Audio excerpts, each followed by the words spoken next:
ఓం సదాశివసమారంభాం వ్యాసశంకరమధ్యమాం అస్మదాచార్యపర్యంతాం వందే గురుపరంపరాం. జ్యోతిషశాస్త్రాన్ని భావితరాల వారికి ప్రసాదించిన ఋషుల యొక్క పాదపద్మాలకి నమస్కారం చేసుకుంటూ, అలాగే నాకు ఈ జ్యోతిష విద్యను నేర్పిన గురువర్యులు జ్యోతిష బ్రహ్మ కీర్తిశేషులు శ్రీ ఈరంకి సూర్యనారాయణమూర్తి గారు, సూర్యశ్రీ దైవజ్ఞ గారి యొక్క పాదపద్మాలకి నమస్కారం చేసుకుంటూ, ఓం శ్రీ మహాగణాధిపతి నమః, శ్రీ గురుభ్యో నమః, హరి ఓం. వీక్షకులందరికీ నమస్కారం. ఏప్రిల్ నెల 28వ తారీఖు లగాయతు మే నెల 4వ తారీఖు వరకు ఉండేటువంటి గ్రహగతుల ఆధారంగా ద్వాదశ రాశుల వారికి ఈ వారం ఏ విధమైనటువంటి శుభాశుభ ఫలితాలు కలగబోతూ ఉన్నాయో ఈ కార్యక్రమం ద్వారా తెలుసుకుందాం. అందులో భాగంగా ఈ వారం ఉండేటువంటి గ్రహగతులను గమనిద్దాం. ఈ వారంలో మేష రాశి యందు రవిగ్రహం శుక్రగ్రహాల తాలూకు సంచారం కనబడుతూ ఉన్నది.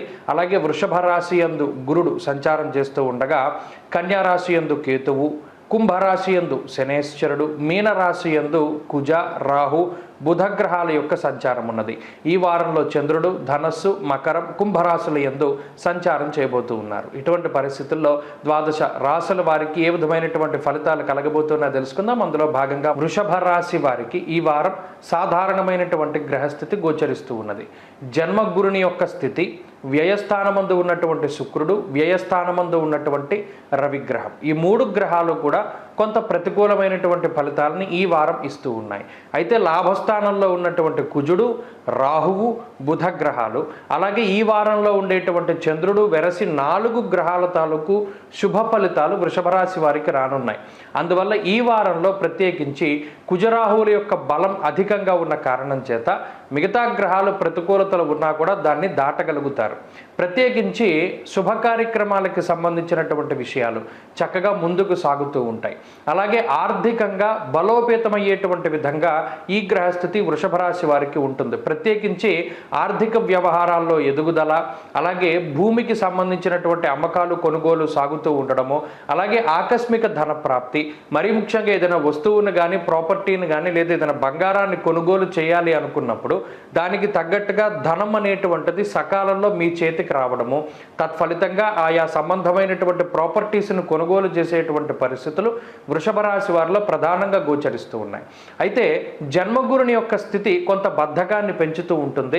దశమ కేంద్రంలో ఉండేటువంటి శనేశ్వరుడు, జన్మరాశిలో ఉన్నటువంటి గురుడు వృత్తిపరంగా కొంత ఒడిదుడుకులకి కారణమవుతూ ఉంటారు. ప్రత్యేకించి వృత్తిపరంగా అంటే మీరు ఏది చేస్తూ ఉన్నారు, ఉద్యోగం అయితే ఉద్యోగం, వ్యాపారం అయితే వ్యాపారాలలో కొంత బిజీ అవుతూ ఉంటారు. అనగా తీరిక లేనటువంటి సమయాన్ని గడుపుతూ ఉండడానికి అవకాశం ఉంటుంది. ప్రతినిత్యము కూడా ఏదో ఒక పని చేయవలసి రావడము, గతంలో 9 గంటలు 10 గంటలు పని చేస్తే దానికి మించి ఎక్కువగా పని చేయవలసి రావడం, ఇలా పని ఒత్తిడి అనేటువంటిది ఈ వారంలో ప్రధానంగా వృషభ రాశి వారిలో కనబడుతూ ఉన్నది.